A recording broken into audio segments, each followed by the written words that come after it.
They can't hear. I'm like, this sucks. I don't want it to suck. Come on in, guys. Come on in.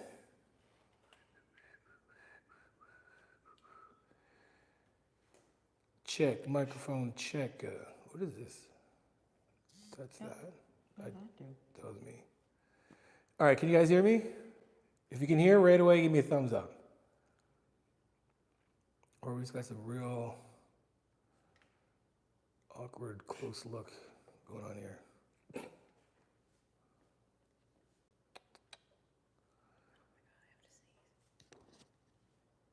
Don't sneeze. Banana.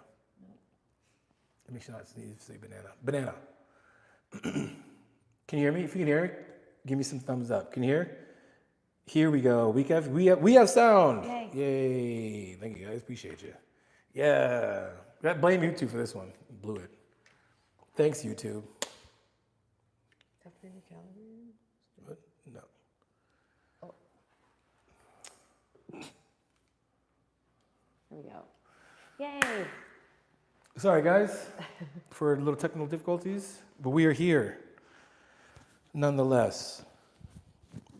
If I'm saying nonetheless makes you sound so much more together, nonetheless. So ask away a question, guys. We've already you guys wasted so much time screwing out the audio, you guys. Shame. It's a shame. I'll ask a question for you. What's the question? You got a question here? What's better? What's better than working from home on Mondays? Working from home when Johnny goes live. That's what I'm saying. Who's that? Grill fire. Grill fire, you better have a sweet barbecue and can grill. With that name, I'm expecting you to be just the grill master. If you don't, maybe you got grills in your mouth, maybe? Or a sweet grill for your car. How many grills are there? Okay, guys, ask your questions as soon as you want. There's a grill, teeth grill, car grill, barbecue grill.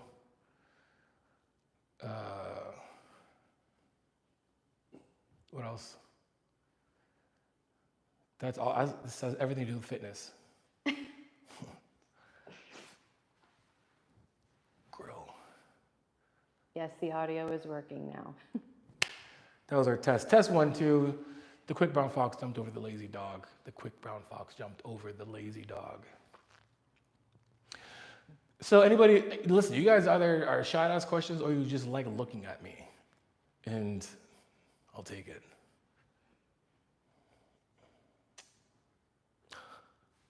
Maybe just start doing stuff. I'm going to start doing things. Guys, check it out. You know the best way to do anything? Name came not from anything related to grills. In a small bulk / surplus meso, and I gained about 8 pounds in 3 months, but also lost 1% body fat based on last DEXA. Is this a good trajectory for the next 3 to 6 months?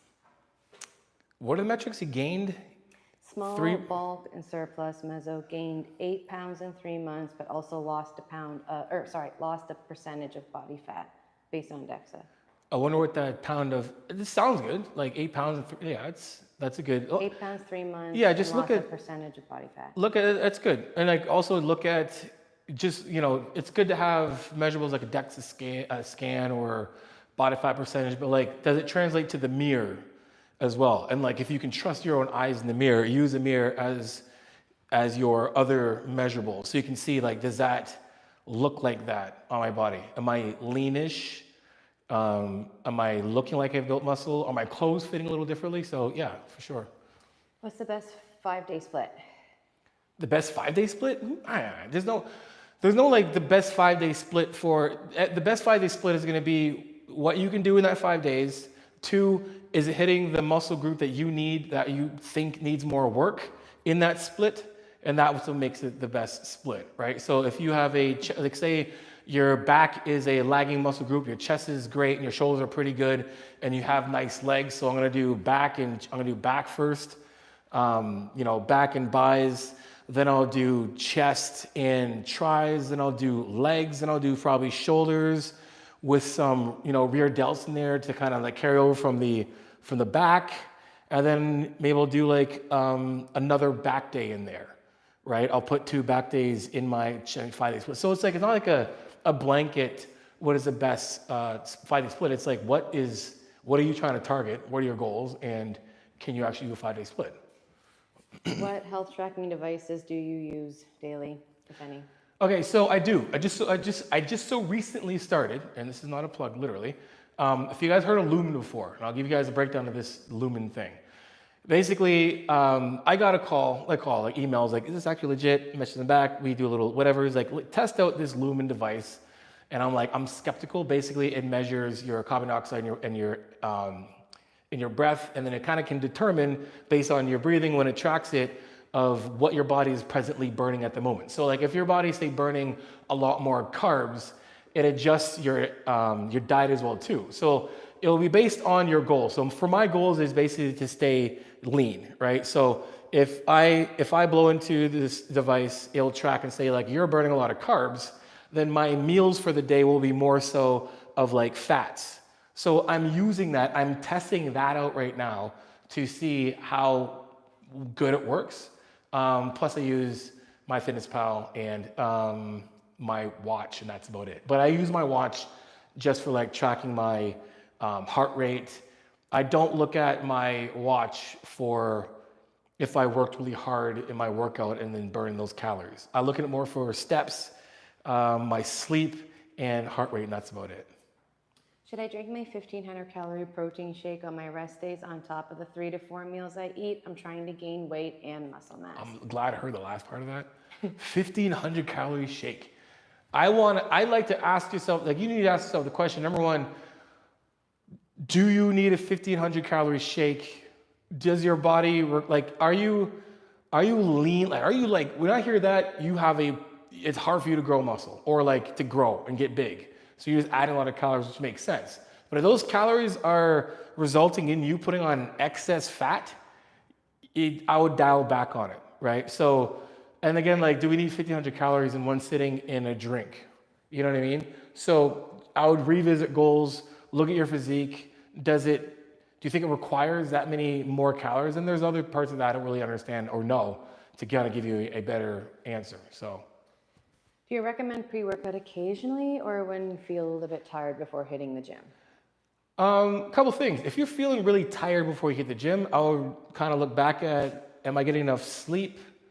Am I feeling myself and whatnot? But, just to kind of give you a pretty easy answer, I would use pre-workout when you feel like you need it.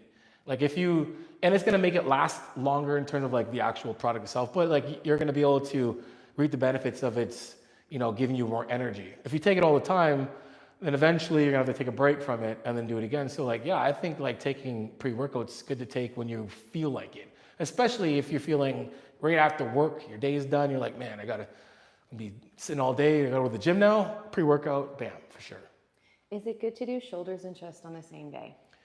Yes, 100% it is, for sure it is. It's now again, like it's how we're splitting it up. So if your shoulders are a priority, you can 100%. Just make sure you're putting your shoulders, I would say, before your chest, and vice versa. And then easily just kind of work your way up. I kind of do a thing where it's like, I'll go from, this would be like, we'll go this way. I got a bench. I'm literally using my hands. So I'll do something like this on my, say, shoulder day. If I'm trying to make especially if I'm programming a push-pull legs and I want 2, push days and I'm trying to emphasize shoulders, then I'm gonna do a little bit of like something like this, where this will be my incline, and then for my shoulders, right? So I have an incline, because I can hit a lot more anterior head of the delt and a lot of pec minor. And then the lower I go, let's say if I go down to 30, then I'm hitting a lot more pec minor, and then we're still getting the anterior delt. So it's cool. Work your way down like this, and then you can add in, your lateral raises, and then do chest flies, cable flies, and you got your blood on this. Did I? Yeah, that's gross. Don't show it. Let me back. My bad. It's my finger. have been more descriptive. All right. Oh, It was you last week. not getting everywhere. All right. Okay. Get back to where I was. What is a randomized human study trial you would like to see more research on?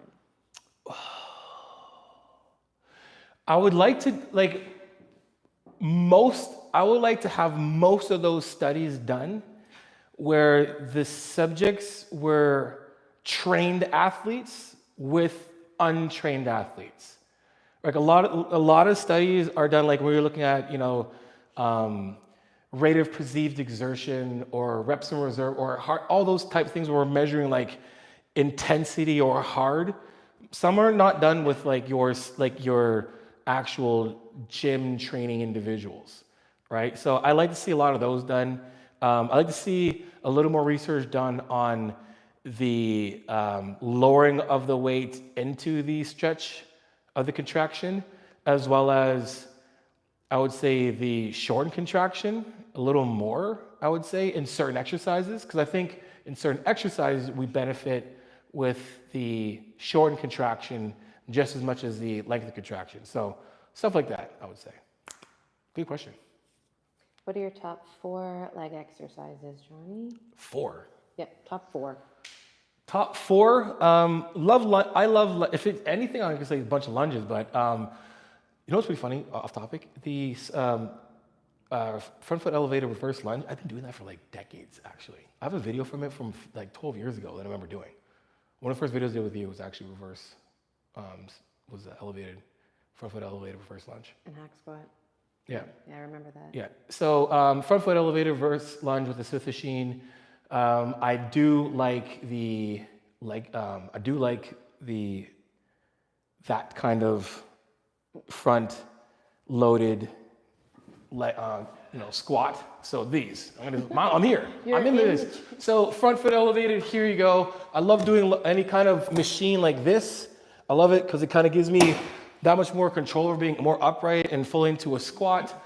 I'm a massive fan, I don't know why, of lying hamstring curls. I like them better than seated hamstring curls, whatever. I just love hamstring pain and leg press, but the squat press. It's a Cybex machine that gives you like a squat feel, a lot more hip and knee flexion. Love them. Those are my favorite exercise / machines. Hi, Johnny. I thought you shouldn't do breaks between supersets or drop sets. One of your last videos, you said do about 30-second break. Can you clarify? So if you're breaking between like a superset of, I would say, if I'm doing opposing muscle groups, all right, I'm doing chest, right, and then I'm doing a pull-up. You're gonna get like a natural break in between that. If you're doing something like a triceps, and you're saying like doing this, and then you want a superset, then maybe overhead, having a little bit of a break is beneficial because like if your superset's going to be, let's say you're doing a superset of just of a rep range, and you go from doing your 1 rep range for the first set, your first part of the superset, and then you go to the next superset right after with a little bit of rest, you're not going to be able to put that much effort into, or not effort, but like that maximum effort into the next exercise. So like you got to think about like what's the point of doing a superset if we're only going to be able to do like 100% of one and then 40% of the other, right? So yes, there is sometimes where we don't really rest that much in between, but like 30 seconds is not that long if you think about it at all. If you look at in terms of maximizing rest for just hypertrophy, 30-second rest is not even half of like the 2 minutes required to keep intensity high, right? So if 2 minutes keeps intensity for each set to set or tension high from set to set to set, 30 seconds isn't that long, and it's still pretty much keeping intensity as high as you can through those supersets. That's why. Is that a good answer? That was a good answer. That was a good answer. I'm 6'4" and 254 pounds. I work out full body 4 days a week. My nutrition is so well as my cardio. I'm trying to develop abs, arms, and legs, but it's difficult. Any tips? I would just say it's difficult because you're doing 4 full body training days, right? And there's nothing wrong doing full body training, anything. The problem with it is that we're dividing up all the attention to you know, a bunch of different muscle groups, right? If your goal is the shoulders, you said? No, Abs and arms and legs. arms and legs. Okay, so arms and legs, right? So, you know, we can train arms, you know, 2 to 4 times a week, very easy to program that. But legs, if we're doing legs 4 times a week, I'm gonna assume that the leg day you're doing isn't as hard as it could be, and or if it is, then you're not getting enough rest, right? So I like to see your program of 4 days a week of full body. And I'm just assuming, I'm not saying you don't work hard, but I'm assuming if you're doing a full body 4 days a week, you're either extremely overtraining or you're not training hard enough. And then again, just not giving the muscle groups the attention they need. How was EDC? Amazing. Absolutely amazing. I want to go back. One second. My legs mostly genetic. I have a hard time growing them. Is that the 6'4" dude? No. Say the names too, because I feel give them something, you know, like person number 1. It was one who asked about the 4-leg exercises. Raf. Oh, okay, cool. Yeah. Hip and knee flexion. Our legs mostly genetic. Everything is mostly genetic. Like that is, and to not put so much emphasis on genetics, but to give acknowledgement that for them, and I would say for the most part, all of your influencers that you maybe look up to or look for advice or whatever are all genetic outliers. I am a genetic outlier, regardless if I'm natural I am right now, or let's say I've never ever took steroids before at all, I would still look like I was on steroids. And look at all your athletes, Jesse James, Will Tennyson, Jeff Nippard. Those are natural guys. Those are outliers. Genetics do give you, you know, the advantage depending. So yeah. What are the best exercises to grow arms provided that they're lagging as compared to the rest of the body? The best exercise for arms? Yeah. That's both biceps and I triceps. would say as a whole, yeah. Anything where you can, watch my video on tricep exercises, but a couple things.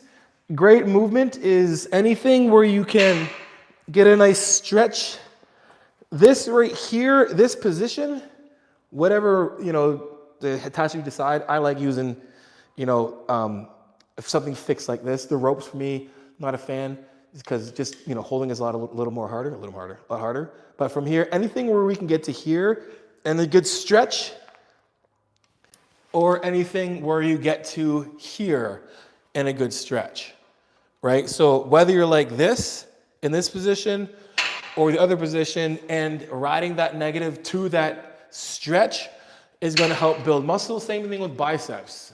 Anything where you are in a position where you're stretched like this to here, and we can get to a position where we're stretched in this position like this, or you're doing something stretched. Oops. Like this, and then being able to, so we want to get maximum stretch, like full range of motion to here, anything like this, or anything stretching like this, like in this position. So like even if we're doing a preacher curl, so if we're doing something here is really good, or let's just go like this, just like easy transition.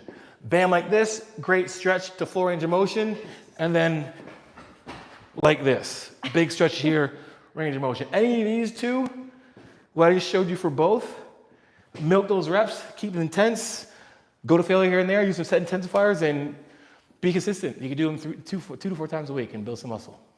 Hey man, I know it's a smaller niche market, but would you have any advice for someone in a wheelchair going to work out? That's an awesome. I have a lot, man. The advice, treat everything like you would with everything upper body. I have a buddy, Sam, who's paralyzed from the waist down, who's doing some really, go follow him. Inner Animal Experience. Go check him out. Absolutely amazing. But like I said, anything pull-wise, like you can set up a lot of things with your wheelchair, which is pretty dope. So think of like anything pull down, like rowing, right, and whatnot. Pressing as well. There's some machines you can actually get into with pressing. Cables, you know, get yourself a position where you can like lock your chair in and do like, you know, cable flies, cable lateral raises. You can do a lot. So I would say don't ever think you're limited to certain things. You have to be a little bit more creative, but like I will literally do videos on that. I actually just don't know why I never thought of that. Probably a good one with. I'm 100% going to do that. That's a good idea. Yeah, I definitely am. Yeah, get ready. Yeah, I'm 100% going to do that for sure. Everybody needs a video. That's a dope idea. Who's that? Where are we here? Find who that is. David Phillips.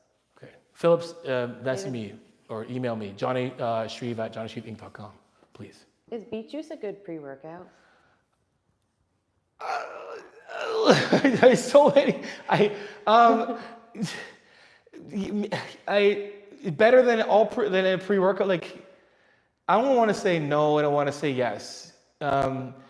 Beet juice isn't going to have all the other things that pre-workouts have in them in terms of ingredients, but it is a pretty good pre-workout. But I wouldn't put all my eggs in that basket. I remember that beet juice era. I know it does, you know, increase red blood cell, blah blah blah, but yeah. Brian Reed, one of the clients, said, "What's up, Johnny? Missed discussing those triple drop sets with you on calls." Yes, yeah, man. Bro, I had a shoulder injury a week ago. I feel so sad because I'm not going to be able to work out a couple more weeks. Sucks. Rest up, man. Just rest. What supplements do you believe are a waste of money? Oof. You guys know I'm sponsored, right? What are you talking about? A waste of money. I would say don't break the bank for, I would say BCAAs. I would say test boosters if you're believing that they're going to give you the test boosting from, you know, if you think you're going to get the same thing from steroids, do not waste your money on that. I'm thinking of the supplements that we have. Because I use our status and whatnot. Those ones, I would say the ones that you just need to use and not worry about anything else. Here might, you know, if you're a supplement store or company like, you know, Blue Star has omega-3s, creatine, and protein. Those are 100% work and are a must. Those are great to have. Our EAAs are more of a electrolyte drink more than anything else. So for that manner, I would say. But for like the BCA part, like the stuff that you can just naturally get from food, I would say don't even bother. Not including protein, because protein is actually really good for you. It's food. It's a fast and quick way of getting your protein in. Hey Johnny, I have problems with the position of my wrist on close grip bench press on Smith machine. I feel a lot of pressure on my wrist on the eccentric part. What is the correct position? Okay, so I know this. Grab this thing here. Yeah. I was gonna make a joke. I was gonna put my head down here on the butt part and be like, "Hey, Doc Mike, I got a new exercise. We're gonna hang them backwards and put her head over the butt and do anyway." So get in here, getting close. So most of the time when people use like their grip. They do a lot, like if they're doing is maybe sometimes if it's suicide grip, which is basically like no thumb, like not wrapping the thumb, or kind of like this. Whether you're like this or like this, some people do too much of this, and you can see like where my wrist is. Like if you look at where the strong part of my hand is, if you want a strong surface, this here is like you want a stiff arm a dude. This is my football days. That's the hard part. That's where we want our hand to be, because from here, if you look at my wrist, all the way down to the side here, it's straight, right? There's a lot more, it's actually sitting in a stronger part of my hand and my wrist. If I'm here, basically putting the weight here, or most people do, all of that pressure is basically pushing down to here and giving you tension here. And that's where I would assume that you're feeling a lot of the issues. All you gotta do is take that weight, instead of having it here on the knuckles, right here, have it here. So whether you're wrapping like this or you're in like a suicide grip like this, I'm on the part that is very strong from here, right? I can even just do this with my hands, right? And my wrist isn't bent. You can see my wrist is kind of behind, it's not like this, right? So it's just being in this position, right? And again, that's why we have movement on our wrists. It's to give us that freedom to be precise where our hands are, right? So it moves around, even when we're doing a rep, right? My hand, everything, it moves. Everything moves still. So we can adjust ourselves, you know, while we're down to keep ourselves in that nice pocket, I would say, part of the hand where your wrist isn't hurting. But again, if it's up here, yeah, crazy wrist pain. I need advice. I keep doing push-ups, but my back hurts when I do them. I can push-ups because your back hurts. A couple things I know what you're doing. I know what you're doing. A couple things. Now, ask my man, can you do push-ups consistently for a good amount of reps before your back hurts? Is your back always hurting when you're doing them? Adam, if you want to let us know that right quick. Let me know. But I'll give you an idea. So most people, when they do push-ups, and this is why I'm going to set this thing up to kind of give you guys an idea. When people do push-ups, again, push-ups are a modified plank. So here is a plank where you should be, right?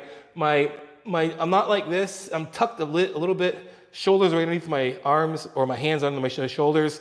My core is engaged, right? And then if I'm doing a push-up like this, or my hands a little bit wider like this, where the most that weight is here. So most people, when they're pushing up, my kid tries to do push-ups, and she'll start off pretty good. She'll be like, Dad, I can do push-ups. And then she's also like this. And she's like, yeah, I'm doing push-ups. I'm like, no, you're not. You're effing your body up. So what you want to do is, again, it's keeping the core engaged and almost like pushing up, right? You want to push through your core when you're doing a press. So if you find yourself failing in that position, rack your, couple things to do, basically take your hands and go to the side of the side of your rack, and kind of measure where your top of your shoulder is, right? And then put the rack basically down there. And you can kind of work, if it gives you a little less resistance, then we can move it up a bit.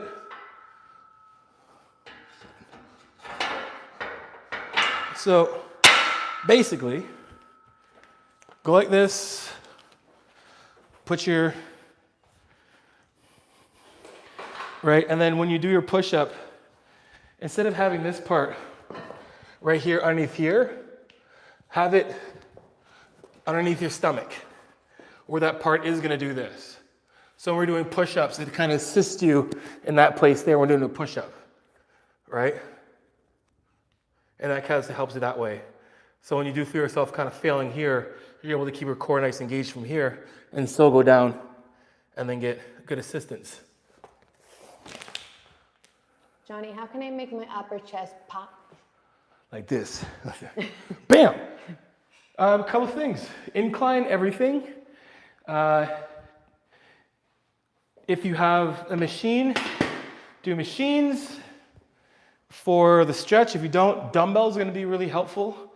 If you don't have dumbbells and do, I would say where you're at in terms of your level of fitness, I would say start machines or Smith machine. But if your upper chest isn't growing that good, I say most of your reps, if not all reps, should be to the tune of a stretch down here and a full contraction at the top of squeeze, just so we can create a lot of tension. I did a video. Some of you guys watched the video and didn't get it. I did a video on Dr. Mike, and yes, I know Doc Mike emphasizes the stretch 100%, and I agree with him on that 100%. When it comes to most viewers, we're not there yet in terms of like skipping the emphasis of the negative from the squeeze all the way down to the stretch. The shortening to the lengthening. So what I say is, for those, do not neglect the stretch. But if you want to build your chest, just like my buddy here, who's like, I need to build my chest, we need to make this thing as hard as we possibly can by milking the entire rep. So we're on the way down. So we're here, right? That was one. Stretch, contract, all the way to the bottom. Stretch, squeeze, right? The squeeze. And the squeeze doesn't have to be super long, just enough that you're here, just quick squeeze, controlling it down, right? As soon as that squeeze is done, the break of the elbows, and we're riding the weight down, slow under control, stretching at the bottom. Do your reps like that. On any machine, you can get a good squeeze in that range of motion, where it's gonna be from dumbbells or a machine, and do that to the cows come home. Start off at, I would say, doing like 30-degree. You can move up a little more. We're gonna get a little more shoulder, anterior head of the delta in there. Again, like the chest is the chest illusion of the bigness. Comes from not just your chest, but your anterior head of your delta as well too, right? So when we can work this area and this, that's gonna be anything between this, and this. More chest, more pec minor, less pec minor, more anterior, less pec minor, more anterior delt, but still getting some of each. Hi, Johnny. My coach said I'm not building functional muscle. What should I do? What is functional? I don't know. I'm trying to say anything about your coach. Functional muscle, I don't know how he's defining functional muscle. Put it this way. I would assume that he's saying that functional muscle comes from you just being functional. The muscle doing functional things. So if you're not like, I don't know, running, right, then you're not building functional muscle. But like all muscle functions, is just how is it functioning? Is it going through its full range of motion? I would say a good functioning muscle is that can run through its full range of motion. I think that from here to here and up is a well-functioning muscle moving exercise. Maybe he's talking about you're not doing exercises that allow you to be more functional, right? So I would look at that. Like, is your coach coaching you to be an athlete of some sort? You know, do you have good mobility and flexibility through your full range of motion, all those things? That's, to me, function defined more so than, you know, you're not building functional muscle. For me, I would be like, I don't know what that means. Is it because you're not doing walking lunges or, I don't know, running with weights? I don't know. Sorry. What's your max PR on bench press for weight? I don't know, actually. I never did a PR. I did my 5 rep was 405 for 5 reps on bench, and that was it. I never did like a 1 rep max for bench before. It was always like a 5 rep max or a 10 rep max. I keep a log of my weight, body fat, and muscle mass based on the scale. I'm noticing my weight comes down, but my muscle mass and body fat is the same as the last time I was at this weight. Does that mean I've made no progress? Basically, he's saying that his weight goes down, but his body fat and muscle mass stays the same at that weight. Oh, your weight's going down, so not just your weight in general. I mean, like, how accurate is the scale? Like, that just, honestly, to me, is like the scale. There's not many. I'm telling you guys, I'm sorry. Most of these scales and devices, when it comes to like measuring your body fat, stepping on, you know, a scale, and it's going to put all these electrodes through you and tell you exactly what it is. They're not as accurate as is. Most of the times when you get on the scale, it'll kind of have like a memory of who's been on it if you're putting in any type of that data, and then you're consistently, you know, you have this like weight that's always there no matter what. So I wouldn't necessarily really rely on that being accurate. And again, like, but going from just what that has said, that would basically mean that you're not gaining anything. You're losing weight, and then you're the same body fat. Now, if you're losing weight and you're the same body fat and muscle mass, and it's a good amount, then that's a really good thing, right? I've been 15% body fat, I would say, at literally from 270 pounds up to right now. I've been 15% body fat for the last 12 years. And that's been the same. So I've been able to consistently, you know, have that same body mass index, I would say, but yeah. Sorry. When should we do drop sets versus normal sets, aka straight set? There's no real, I don't feel there's any real rhyme or reason to when you do it. Like when would I put it in? If it, in terms of like your entire workout, it would depend on what I'm trying to do in terms of intensifying the workout. But for me, like it's also going to be something like exercise related, you know. So, for instance, for me, I would put in like a superset or set intensifier, maybe the second exercise into my workout. I might even put it my first movement, or I might even put it my first actual set, and then my second sets in that set would be set intensifier. So like it really kind of doesn't necessarily matter when you put it in. If it's to the right intention to your goals, like if you're like, I'm trying to get stronger in bench press, and you have bench press as your second exercise, and then you do a chest movement before to failure, I would say that's probably not smart, right? So it all depends on what your goals are and what you're trying to do with it. I want to practice running a mile in a faster time. How much times a week do you recommend practicing running a mile without overdoing it? I work out legs once a week. I'm not a running, like I haven't done running coaching that bit, so I'm not going to give you an answer like so, but I would say like you don't need to do anything more than like 3 times. Like for me, just, and I'll give you my experience from adding running into my life. I've tried to go like every day I'm going to run, 5 kilometers, and it never happened. So it was more like, warm yourself up to it. So it was more of I'm going to do this thing 3 times a week. And it was easy for me to commit 3 times a week and actually get my body acclimated. So I would say 3 times a week running is good enough. And then going from there, but again, I'm not a running expert. I don't want to give you the wrong advice. I can do the research on it, but yeah. What are your favorite upper chest exercises? Favorite upper chest exercises? Incline Smith machine and machine press. Favorite. Hi Johnny, I'm 54 and in pretty good shape. Being a former competitive natural bodybuilder about 23 years ago, I spend 10 minutes on a rowing machine to warm everything up. What do you do? For warm-ups, I will do the exercise for the most part. If it's like a leg day, then I'll do a lot more moving. Like I'll do some squatting, obviously, like getting into those ranges, but I'll do a little bit of like a dynamic warm-up. When I was bodybuilding, and competing, I would do a 10-minute warm-up on the, stepper or a Stairmaster, mostly because it was part of my cardio for the day, and that kind of got me in the mindset when I was just getting ready to train. My approach going into lifting weights isn't the same as it is now when it was when I was, going on stage or competing or just going to I want to constantly get a bigger chest.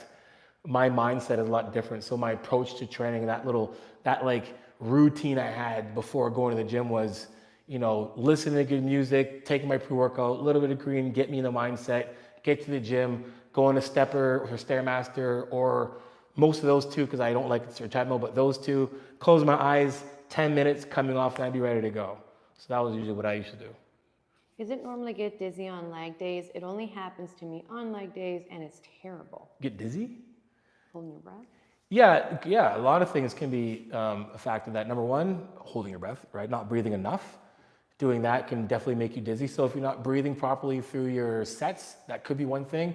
Not fueling yourself enough food, water mostly, and then electrolytes as well too. So check those things. Check your electrolytes. Check your breathing. Number 1, like see how you're are you holding your breath, and then just doing that through your sets, and then electrolytes. Hydration, and then nutrition. Would you ever come to South Africa? Whatever comes to South Africa? Mm-hmm. Yeah. What exercise for wrist movement? For wrist movement, or I would say. Is it like a forearm question? Maybe. I would assume it's a forearm question. I think anything where I'm in the gym. I find that whether you're sitting or standing. Like doing this is doing anything like this is really good. In any way, shape, or form, whether you're doing this standing like I am, you can have down like this. There's still gonna be tension on it. You can do it seated. if you're like this, and you can kind of sit like this, and if you're not on a bench, and do the same thing, or pulling like this, you know, fully out and stretch and retract. You can do it with the cape, with the free weight bar. You can do it with the dumbbells, but those are good moves to do. And then like getting a ball too, and getting balls and pause. Getting one of those, get the balls and squeeze them. Get the get one of those exercise balls, therapy balls. Every time I say it, I just look child. I just squeeze it. I just stop. Squeeze it.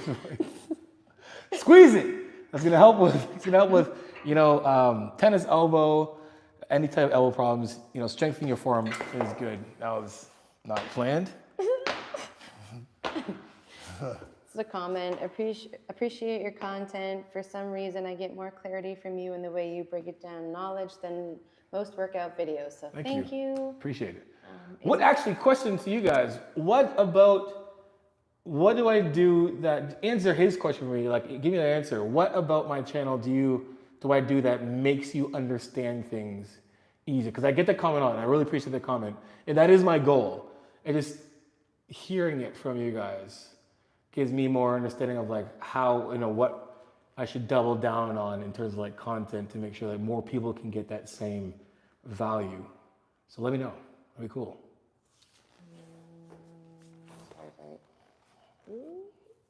Is main gaining good? Yeah, main gaining is great. Like main gaining is this. Okay, most people don't really understand what main gaining is, and a certain person kind of coined that word a little bit, and I think it's been misinterpreted. Main gaining is, let's say for me, right now I'm like 15% body fat. I do a bodybuilding show, all right, and I get down to 8%, or say I get down to 5%. On the way back up, right, I'm maintaining a look, and then I get to 250, then I get back up to 15% body fat, and then because I've got back up there, I've been able to main gain the place I was. Now, to main gain and build muscle, you can, but there's still that attention to actually adding calories to build a gain. Now, main gaining also doesn't mean that you need to increase your calories. Also, main gaining would be keeping your body fat the same way and be able to gain in there. There is, I would say, having a range of body fat that you can kind of gauge and not go over. So like, depending on most bodies, anything between, you can build muscle between, good muscle between 10 to like 15 to 18% body fat. I would say keep it more on like the 15, 16, around that. So I would say there's your range. Don't go more than, I would say 18% body fat. But you're gonna have to increase your calories a little bit. What's the heaviest dumbbell you can curl? That right now, probably like 60. When I was sauced to the nines, 100. Yeah, and pretty good form. Like I shit you, I've been like, my form and my attention to the control, like that's heavily increased now. Let's say the last like 5 years, but prior to that, I always had this level of like, I want to be able to control his weight. You know what I mean? So I could do that. I was back in the day when I was trying to blow my bicep out. How many reps of lateral raises should you do in a shoulder workout for maximum muscle growth? It's not necessarily how many reps, more so than how long you're doing the set for, right? So I would say like, I myself like doing, when I'm doing lateral raises, that accessory type of stuff, I like having that 15 to 20 rep range, because that basically equals around a long set, like around like a minute almost set. So anything that you can do that you can push that minute and the weight you're using is manageable but exhausting the muscle, look at it that way instead of like how many reps do I need exactly. Because reps basically is like just like an indicator of how much time. Because if you have one rep and your one rep takes you 1 second, that could be a 10 to 15 second set. I want a 32 minute set, right? So if I do 15 reps at 2 seconds a rep, that's 30 seconds. Or if it's 2 seconds a rep, that's 45 seconds, right? So look at it that way. All your squatting tips for flat-footed individuals help me a lot. Thanks for the knowledge. Flat feet people, let's go. What would you recommend for a post-workout meal, say the workout ending around 7 at night? Same as you would if the workout was ending at 2 in the afternoon. I think you're saying that because there's that notion of we got to stop eating before a certain time. Now, again, you want to pick something that's going to die that you can easily digest, that's natural for you. So like any kind of like, meat, whether it be like, chicken or beef or fish, any meat's going to be good. Anything, literally anything that's healthy, right? Rice, potatoes, veggies, fruit, the same thing you eat any time of the day. If you're off of work and and it's really late, I would say maybe do more of like a shake type thing. Or I had some really good in my school group. That was one of the questions because one of the guys goes to work really late and he's like, "What should I do with my last meal?" And one of the advice from one of the guys in the group was pretty good. He's like, "I usually eat half of my last meal, so he'll eat half of his dinner before he works out and then eat the half it after." I was like, that is a great idea. So guys, join the school community and get all that great advice from other fitness influencers or enthusiasts like yourselves. I do PPL split twice a week. I also find benefit resting twice a week. Do you recommend I skip a leg day for rest, hitting all muscles twice and legs once, or make sure I hit everything twice? If you think your legs need the attention for twice a week, train them twice. But again, you can always add that rest in there whenever you want, right? So if you've been training legs twice a week for whatever how many weeks, and you're like, you know what, today I'm gonna rest instead of do legs, you can 100% do that. Don't be married to the myths of thinking that it has to be straight up push pull legs, rest, push pull legs, or push legs and rest. You can take that rest whenever you want and then just continue your week as is. So put the rest in there if you need to in some weeks, and then keep it out if you need to.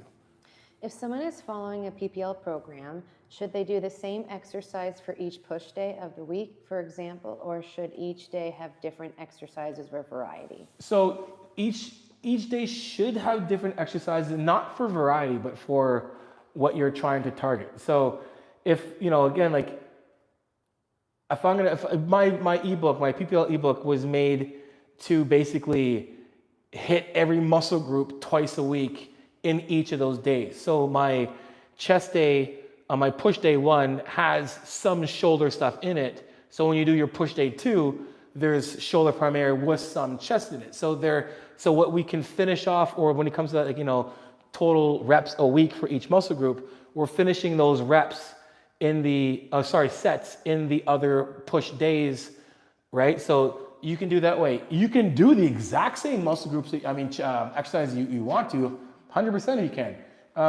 You don't really have to switch things up, but I would say most of programming should be done based on obviously your availability to actually work or do the split, but also too, like, what are we trying to create?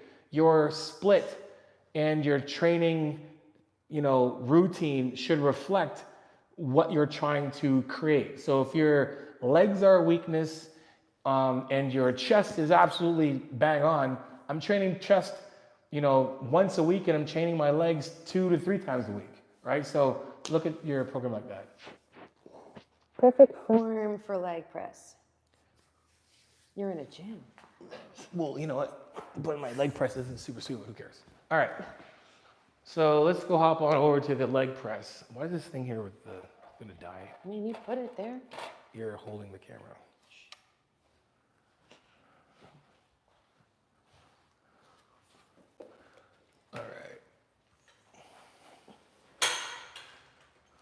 All right. So proper leg press form, doesn't matter what machine you're on, whether you're on this duo home gym leg press / hack squat, we want to achieve a couple things. Number one, we do want this back to be as low as we can so we get more range of motion. I don't think this allows me because I think this is maxed out. Either way, at the bottom of your leg press, we should be at a place where, I can get low enough where there's hip and knee flexion, but I need my heel still on this machine. So right here, when it comes to hip knee flexion, my heels are coming off. So I'm gonna adjust my heels slightly. Right now, again, this is a home gym leg press machine, and most leg press are gonna have a bigger plate at the bottom. But now I still have a good amount of hip knee flexion. From here, my heels are still on. I can't press here again. I'm using a home gym, but we wanna be in this type of a posture like this, right? Gripped in, our butt staying on the bench. We don't want our butt to roll off. We want our butt to stay in the bench, here, back here, your back, your chest is here. You can be pulling in here, but you wanna have a nice engaged torso. So shoulders back away from ears still, head back, straight from this way, and then pushing up, and then controlling on the way down. Knees are gonna go over your toes, not gonna come in like this. We want it to be aligned with our toes. So we're gonna externally rotate. We're gonna pretend we're trying to rip a piece of paper with our feet. So pretend there's a piece of paper in between here, and I'm gonna rip that paper. What it's allowing is external rotation from the hip to align with my toe. Because most people, when they do anything, we get a little of this stuff. We want this. We want alignment all the way through, and then up.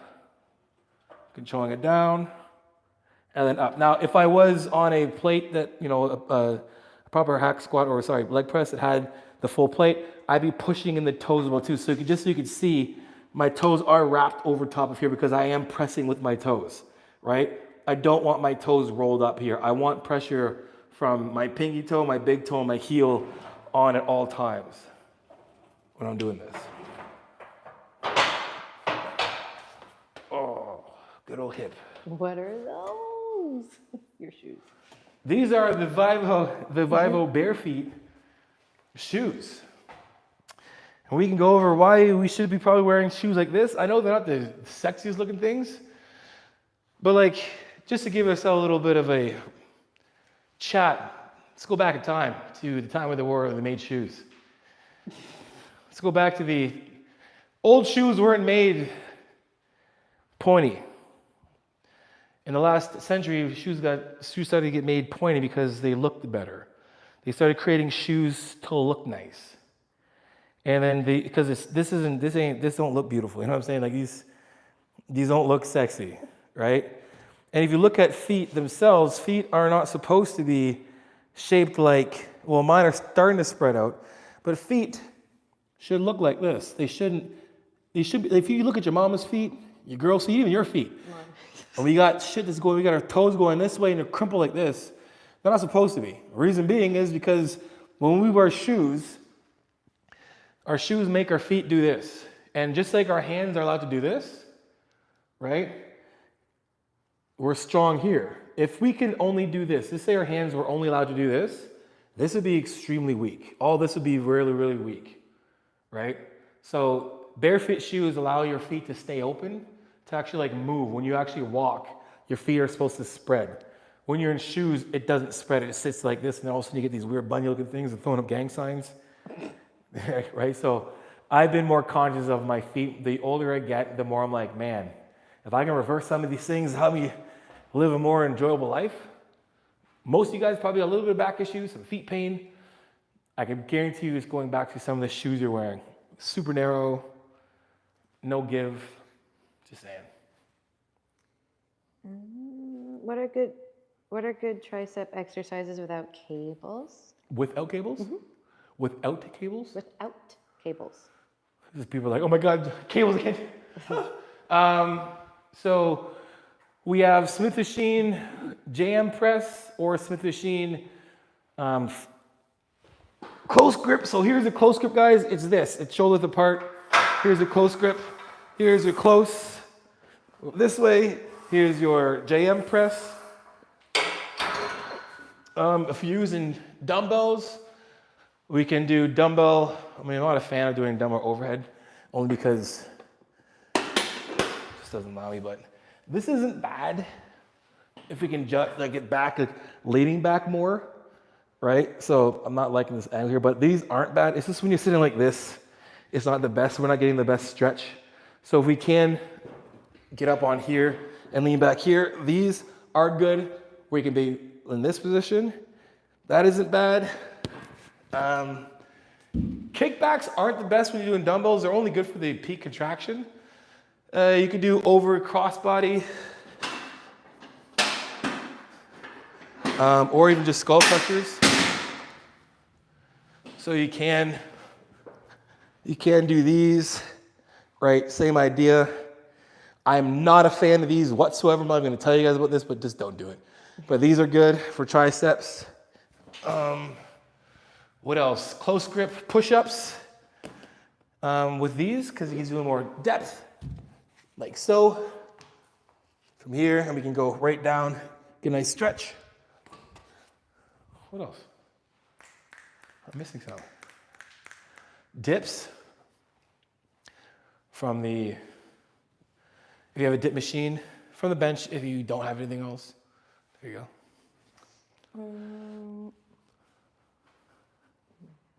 1 second. How do I grow my calves? Every week is a calf question. That's good. Doing good controlled reps and doing them often. Calves, just like buys, tries, you can do 2 to 4 times a week. Make sure you're getting a good stretch. Whatever you do, good stretch like this, all the way up, and milking the bottom, stretching it. You can use those sets to failure most of the time, not all the time, to really help them grow. If you wanted some effortless calf exercises, doing calf raises in the leg press is really, really easy because you can lower the weight up, and that weight itself in the position you're in allows you to seamlessly get into that nice stretch at the bottom of the lift because you're in the position you're in. So doing those on there is really good. Do them smart, do them often, and eat. Any recommendations for building lower abs? Thanks. Building lower abs, anything where you are lifting up your bottom, right? So if you're, we go from like some intermediate stuff. So if you can, be on a bench and be able to pull everything in from here, on the floor, same thing. If you need to actually weigh yourself down, you can with this. But we can kind of do these. We can do just up from here and make sure you're rolling in, right? You can do the same thing this way. Make sure you're rolling all the way in. A little more advanced. We can do them all the way up and then basically coming all the way down like so from here. And then hanging leg a little more advanced. Ugh. You can do hanging leg raises and just coming to here, hanging knee raises and make sure you're coming all the way in. You can do toe to bar, coming all the way up, like so. You can do knee to elbow and through, all those. Sweet, we got a couple minutes left here. We started Johnny, 7 any minutes late. chance of doing a cooking video? Chef Boyer Stream. Yeah, whoa! Who's that? What's the name? That's an OG. He didn't. No, he didn't. That was me. He didn't say Chef Boyer Stream. Oh, That you was didn't say me. Chef Boyer Stream? He's asking about doing cooking videos. Yes, I will do some cooking videos, 100%. I can cook, and I have some recipes, and there's a bunch of stuff that I'm definitely going to bring out. So yes, I'll do some cooking. What do you want me to cook? Let me know. Let me know what you want in terms of like want me to cook recipes, good calorie, low calorie meals, what I eat in a day, how to prep, yada yada. Let me know. Hey, I am 100 kg. I want to lose fat and weight. Should I eat a diet of 150 grams protein a day? What? Okay, so you're 100 kg, so you're 220 pounds, and you want to lose. So it's not just the protein. If you're 220 pounds, let's say I would eat, protein, 200 grams of protein, and then I would say half your calories in fats, and then the rest of those in carbs, and get yourself in a deficit. I don't know what your deficit is. I don't know what you've been eating already. I need to know, in order for me to know what your deficit should be, I have to know where your maintenance is or what you're eating at the moment. So you see, it would be a little difficult for me to do. So book yourself a 1-hour consult. How would you properly gauge when to progressively overload or increase weight? Is it sustainable to add on a week basis or sustain the weight for a longer period before increasing the weight? Okay, so a couple things. If for the most part, you want, like progressive overload is basically adding reps or adding weight. For most part, it's going to be adding reps first and then weight. But your ability to just keep adding and adding and adding is not sustainable. You will get to a point where you don't add anymore. You're just kind of like using set intensifiers or like, different ways to like elicit more growth in a sense, but you're not going to consider, like, that'll be like for myself, I would have, at this point, I'd have to only, for me to have a chest or anything, I'd have to lift over 400 pounds, right? So like you're not going to consistently just keep adding and adding, adding. You basically, when you're starting off, for sure, when you're making that first bit of like those newbie gains and you're still making some gains in your intermediate part of your journey, yeah, for sure, you're going to be adding reps and then adding a load. If you're adding a load before reps, if you're not maxing out the duration of the set, you should be doing that first before adding weight. At our time, we'll do a couple more. Two more. Best isolating exercise for glute growth. Thank you. Is that a female? Yeah. It's a woman. I knew that. What guys asking? For glutes? Yeah, best isolating exercises for glute growth. Isolating, so no squats. Isolating, yes. Do front foot elevated Smith machine lunge. Bam. 100%. Those are absolutely amazing. And trust me, I am the glute. I'm not gonna say God. I'm gonna be blasphemous. I'm gonna say I know how to grow glutes. Right? I do that. If you're doing kickbacks, I'm gonna give you guys let you know. I'm gonna give you guys a kickback tutorial because people do things wrong and it literally makes me mad. Now, a lot of stuff we did, I did like a lot of these exercises came from actually like from my athletic background.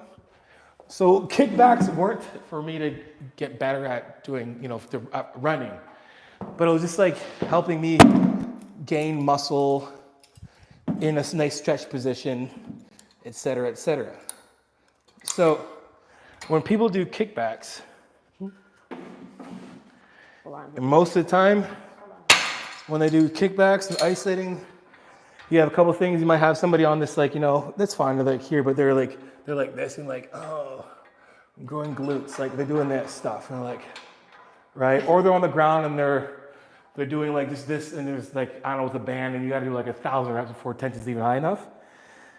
If you want to do these properly and get the most out of it, we want to create the most amount of hip and knee flexion. So what we want to do is, remember, the leg that's actually stabilizing is working as much too, right? So we want to be here. We want to take this foot here, and we want to put it here, right? The weight here is pulling my leg forward. For me to do this, my hamstring is engaged, and then keep my chest up and my knee high here, my glutes engaged from weight. And then I'm going to push this thing down, right isolated extension, and then pulling up to the side with my foot flare a little bit, and then back down. From here, it's a up, and then all the way in. That way we're getting full hip and knee flexion. That we're getting a lot of this engaged. Isolating this, that's how you do a kickback. You can do it like this. Also, and you can do the same thing if you're basically on the ground as well too. It's not on the ground, but on the bench. You can do the same thing.